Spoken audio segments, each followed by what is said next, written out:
välja valida nagu tavaliselt ja meil on see eeltöö ära tehtud, et hääletusele me ei pane, kandidaadiks juhataja koha peal on Toomas Teppo ja protokollijaks oleks kõige suurem kogemustega inimene meil Milvi Lepik. Et ega meil paremaid kandidaate enam otsida ei ole, et kas olete sellega nõus, et juhatab Toomas Teppo ja protokollib Milvi Lepik, et palun andke käega märku. Aitäh! Nii et palun asuge siis oma töökohtadele. Edukat tööd! Nii, tere, lugupeetud külarahvas, külaseltsi liikmed, proua vallavanem ja külalised, kes ei ole, on meil külalisi, ei paista. Et juhatus sundis mind siis nii-öelda seda koosolekut juhatama ja juhatus pani kokku ka tänase päevakava. Ja ma loen selle kõigepealt ette, et siis on nagu teada, et kui keegi midagi muuta tahab, siis see võimalus on ka veel isegi olemas. Et päevakorras punkt 1 oleks Pajusi valla arengukavast, räägib siis meil vallavanem Reet Alev. Punkt 2 Pajusi küla tegemised aastatel 2010–2012, et sellest räägib meil Aili Soolep. Päevakorras 3. punkt oleks plaanid 2013. aastaks, sellest räägib härra Jüri Siirmäe. Ja päevakorras 4. punkt on siis juhatuse valimine ja revidendi valimine. Ja 5. on siis veel kohapeal algatatud teemad. Et ma loodan, et kellelgi selle päevakorra vastu midagi ei ole. Võime selle päevakorraga edasi minna. Aga et siis asi nagu kiirelt edeneks, annakski kõigepealt sõna proua vallavanemale, kes meile räägib siis Pajusi valla arengukavast ja Pajusi külast Pajusi valla arengukavas. Palun, Reet. Äkki sa oled seal?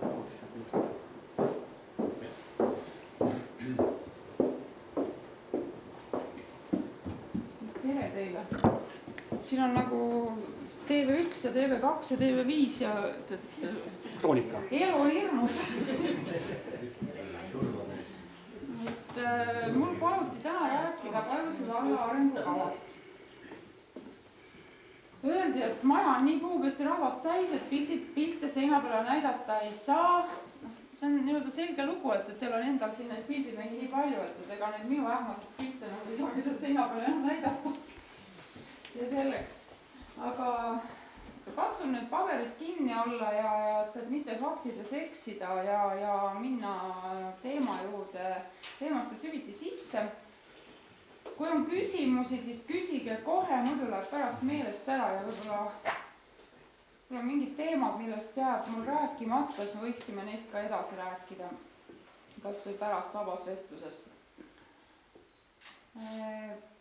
Valla arengukava on selline dokument, mis kirjeldab valla sotsiaalmajanduslikku olukorda, keskkonnaseisundi analüüsi, prognoosi, sätestab arengu põhissuunad, prioriteedid, territoriaalse üldplaneeringu, infrastruktuuri arendamise alused, hästi keeruline lause.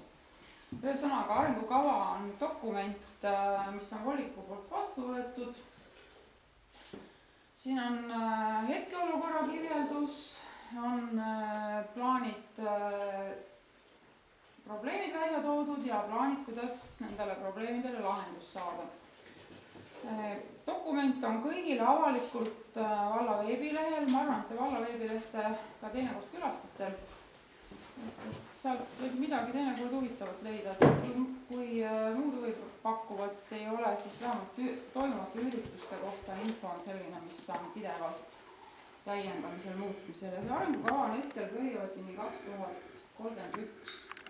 Põhjus lihtne, vallal on kohustusi selle perioodini. Aga kes meist oskab öelda, mis toimub aastal 2031? Mõnel teist on juba nii-öelda eluaastaid 100 ringi selleks ajaks, aga ja meie peame prognoosima oma tegevust sinnamaani. Ja selleks, et natuke elu lihtsustada, on tegevuskava, mis on konkreetne, on koostatud aastatele 2012–2020, et eeldan, et see on selline lühem periood, mille jooksul vast me saame nii-öelda mõistlikult ette näha, et mida plaanida, mida mitte. Ja annan siin ülevaate mõningatest olulistest teemadest, mis puudutavad nii kogu valda kui ka teie kaunist kanti siin omaette. Üks kõige olulisemad laused on ees avaneval leheküljel, kus on toodud välja valla visioon, missioon ja prioriteetsed arengusuunad. Ma jään siin nüüd paberisse täielikult kinni, et missioonina on siin kajastatud ikkagi sellised temaatilised unistused ja arengu prioriteetsed tegevussuunad on siis nende teemadesse mindud.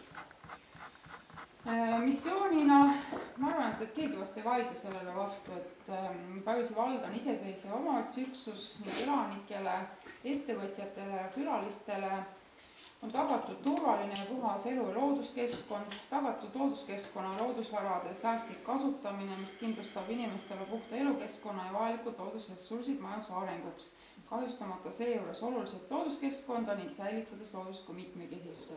Valla territoorium on hea korrastatud, kultuurmaastikult hooldatud, arenenud tasakaalustatud keskkonnasõbralik ettevõtlus, välja kujunenud ja korrastatud optimaalne kaasaegne infrastruktuur, kindlustatud konkurentsivõimeline haridus, valla territooriumil tegutseb 2 lasteaeda algkooli, loodud võimalused vaba ja mitmekülgseks veetmiseks kõikidele huvi- ja vanusegruppidele, kultuuriline meelelahutus, huviringid, sportimisvõimalused, loodud efektiivne sotsiaalhoolekandesüsteem, mis tagab enamiku probleemide lahendamise koha peal, kaasates ka kolmandat sektorit. Vallaelanike sotsiaalne turvalisus, inimeste võimalikult iseseisva toimetuleku toetamine ning hariduse omandamise väärtustamine läbi toetussüsteemi. Missiooni täitmise tagab tugev kohalik identiteet, kus vallaelanikud osalevad aktiivselt vallaelus. Ja prioriteetsete tegevussuundadena on siin nüüd alguses kohe välja toodud 3 tegevussuunda. Haridus. Kuna valla eelarvest üle 50% kulub haridusele, see on nii-öelda oma koolide ülalpidamiseks, pluss veel nende laste koolitamiseks ja kooli toimetamiseks, kes käivad mujal koolis. Seetõttu kulutused väga suured, aga kui siin nüüd toodi välja Tartu linna eelarve jaotus, siis me oleme üldse nii-öelda suurest Tartu linnast miskit moodi erinevad, nendel on ka 53%, kui mäletan, on hariduskuludele ette nähtud uue aasta eelarves, et omavalitsused tegutsevad tegelikult täpselt ühes sammus mõningate nüanssidega. Et hariduse valdkonnas valla territooriumil tegutseb edasi 2 lasteaeda algkooli, lastekohtade arv on vaja vastavusse viia vajadustele. Koolikohti on hetkel piisavalt, isegi ülearu, aga lastekohtadega hakkab kitsaks jääma. Et kuna siin vahepeal olid lasteaiad suhteliselt hõredalt tasustatud, nii nimetatud, halvasti nimetasin seda terminit tasustatud, et Pisisaare puhuse ümberkorraldamine, et kool ei olnud lasteaed algkool, kool oli puhas algkool ja lasteaiarühm oli selleks, et kooliks ette valmistada. See oli üks põhjus, mille tõttu võib-olla koolis ka õpilaste arv vähenes, aga praegu on lasteaed täitunud nii, et 21-22 last on igapäevaselt kohal, et 1 liitrühm on ja Aidus on täpselt sama lugu. Siis vaba aja veetmise infrastruktuur ja tegevused on üks prioriteetne tegevussuund, et kõikidele huvi- ja vanusegruppidele on võimalused vaba aja igakülgseks veetmiseks, kultuuriline meelelahutus, huviringid, sportimisvõimalused. See kultuuriline pool on ka nii-öelda toetus ettevõtlusele, et inimene läheb hea meelega tööle, kui on tal ka võimalik koha peal vaba aega veeta.